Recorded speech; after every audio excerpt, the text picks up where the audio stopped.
भारत की राजनीति में हर दिन एक नई कहानी, एक नया विवाद जन्म लेता है।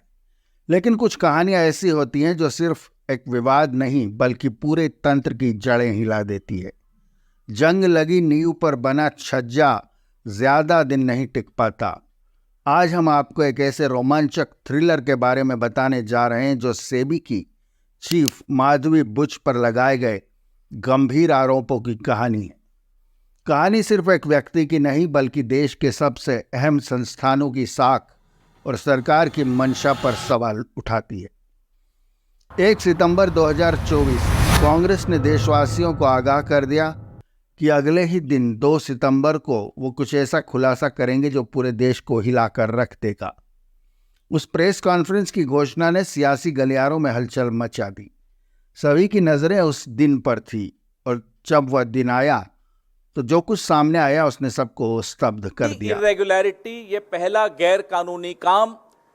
आप सब तनख्वाह लेते हैं, मुझे लगता है एक ही जगह से लेते होंगे। अगर आप अपनी चैनल से, आप टाइम्स नाउ में, अगर आप टाइम्स नाउ से सैलरी लेते हैं तो हिंदुस्तान टाइम्स से तो नहीं लेते होंगे। साथ साथ कांग्रेस पार्टी से तो बिल्कुल नहीं लेते हैं, हम जानते हैं नहीं लेते। लेकिन सेबी की चेयरपर्सन जब वो मेंबर थी, होल टाइम मेंबर थी, 2017 से 2024 के बीच में रेगुलर इनकम आईसीआईसीआई बैंक से ले रही थी 16 करोड़ 80 लाख।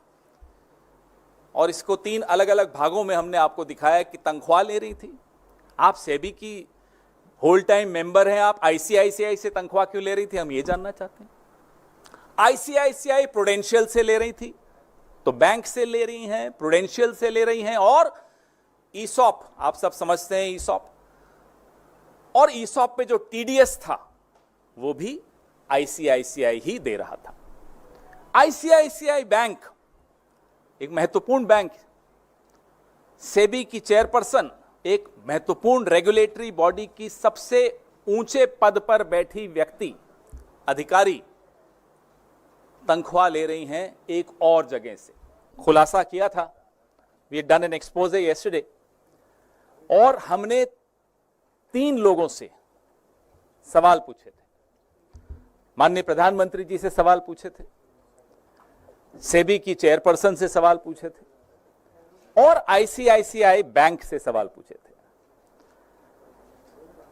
इनमें से कौन मोहरा है और कौन खिलाड़ी है मुझे नहीं मालूम, लेकिन एक मोहरे का जवाब आया, आईसीआईसीआई का जवाब आया। उस बारे में थोड़ी चर्चा कर लें क्योंकि उस जवाब से और सवाल खड़े हो जाते हैं। उस जवाब ने हमारा काफी काम आसान कर दिया। इस पूरे घोटाले का एक परत और खुली इस जवाब से। They have helped us in unlayering this expose even further. तो आईसीआईसीआई कहता है कि माधवी बुच जी को जो उनका कार्यकाल था आईसीआईसीआई में, उसका रिटायरल बेनिफिट मिला, तनख्वाह नहीं थी। ये सेवानिवृत्ति के पश्चात जो उनको पैसा देना था वो था। अब मैं अपने साथियों से कहूंगा कि वो टेबल खोलें क्योंकि वो टेबल बहुत कुछ बताता है। इसको थोड़ा, आपको दिख रहा है ये टेबल अच्छी तरह? नहीं, यहां से पीछे दिख ही रहा। तो आप देखेंगे कि माधवी बुच जी आईसीआई से रिटायर हुई और उस वक्त उनको कुछ ग्रेच्युटी मिली। टेबल में आप देखिए 71,90,000 2013-14 में उनको ग्रेच्युटी मिली। उसके आगे लिखा हुआ है अलाउंस ग्रेच्युटी फंड। आरोप लगाया गया कि सेबी की चीफ सेबी की तनख्वाह के साथ साथ प्राइवेट बैंकों से भी सैलरी ले रही थी।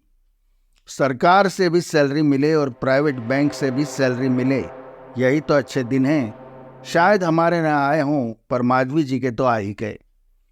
सेबी की चेयरपर्सन जब यह मेंबर थी, होल टाइम 2017 से 2024 के बीच रेगुलर इनकम आईसीआईसीआई बैंक से ले रही थी 16 करोड़ 80 लाख, और इनको 3 अलग अलग भागों में हमने आपको दिखाया कि तनख्वाह ले रही थी। सवाल तो माधवी से पूछे जाने चाहिए थे कि आप सेबी की होल टाइम मेंबर हैं, तो आप आईसीआईसीआई बैंक से तनख्वाह क्यों ले रही थी। हम ये जानना चाहते हैं कि यह सवाल हिंडन रिपोर्ट से नहीं उठा।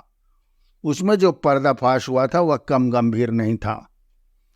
सेबी की चीफ का काम है जुमला नशीन कंपनियों की जांच करना। आरोप लगा कि उनका ही अपना एक जुमला खाता था। उस खाते का संबंध उस फंड से था जिसका इस्तेमाल गौतम अडानी के भाई विनोद अडानी कर रहे थे।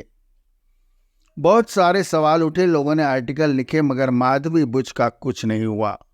सरकार ने कोई कार्रवाई नहीं की। अब यह कांग्रेस का पर्दाफाश है कि सेबी की चीफ रहते हुए माधवी बुच प्राइवेट बैंक से करोड़ों रुपए की सैलरी ले रही थी। 2 सितंबर को कांग्रेस ने एक प्रेस कॉन्फ्रेंस में आरोप लगाया कि सेबी के चीफ माधवी बुच अडानी मामले की जांच को कमजोर कर रही हैं।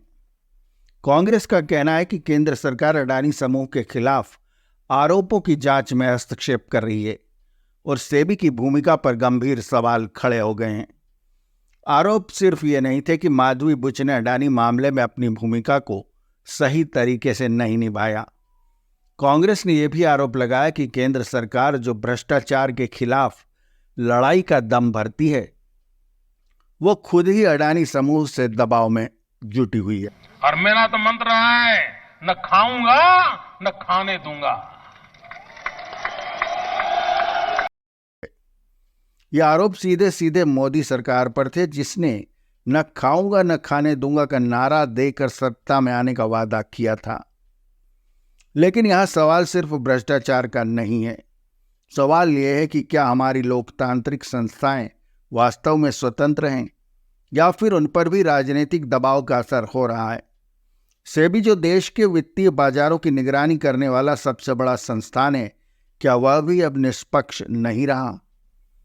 सेबी की भूमिका और उसकी स्वतंत्रता पर यह सवाल उठना इसलिए जरूरी है क्योंकि अडानी समूह जो देश का सबसे बड़ा कॉरपोरेट हाउस है, उस पर लगे आरोप देश की अर्थव्यवस्था को सीधे प्रभावित कर सकते हैं।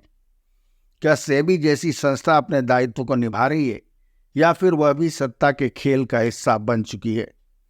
देश भर में इस मुद्दे पर बहस छिड़ गई है। सोशल मीडिया पर लोगों की राय बटी हुई है। कुछ इसे राजनीतिक चाल बताते हैं तो कुछ इसे गंभीर जांच की मांग। लेकिन इसी बीच सेबी की चीफ माधवी बुच ने अब तक इस मामले पर कोई टिप्पणी नहीं की है। उनकी चुप्पी ने सवाल और भी गहरे कर दिए हैं। तो क्या ये सब महज संयोग है या इसके पीछे एक सुनियोजित साजिश छिपी है। क्या सरकार का यह दावा कि वह भ्रष्टाचार के खिलाफ जीरो टॉलरेंस रखती है सिर्फ एक राजनीतिक स्टंट है। और सबसे बड़ा सवाल, कहीं ऐसा तो नहीं कि देश की सबसे बड़ी संस्थाएं भी अब निष्पक्षता की जगह सत्ता के इशारों पर नाचने लगी है। हमने इस मामले की तह में जाने की कोशिश की। हमने वो सभी दस्तावेज खंगाले जो इस मामले से जुड़े हुए हैं। जांच के दौरान पता चला कि सेबी की ओर से कुछ अहम दस्तावेज गायब हैं। वह दस्तावेज जो अडानी समूह के खिलाफ साक्ष्य साबित हो सकते थे, अचानक गायब हो गए। क्या यह मात्र संयोग है या इसके पीछे कोई गहरी साजिश है। आखिर ऐसे कौन से कारण हो सकते हैं जो इस जांच को बाधित कर रहे हैं। कौन है वे ताकतें जो सच सामने नहीं आने देना चाहती। और सबसे बड़ा सवाल, क्या देश की जनता को कभी सच्चाई का पता चल पाएगा। यह मामला सिर्फ एक संस्थान का नहीं, यह मामला हमारे लोकतंत्र की नींव का है। यह मामला उस विश्वास का है जो हर भारतीय अपने देश की संस्थाओं पर करता है। आपकी राय इस मुद्दे पर क्या है, हमें नीचे कमेंट बॉक्स में बताएं। वीडियो को लाइक करें, शेयर करें और हमारे चैनल को सब्सक्राइब करें। धन्यवाद।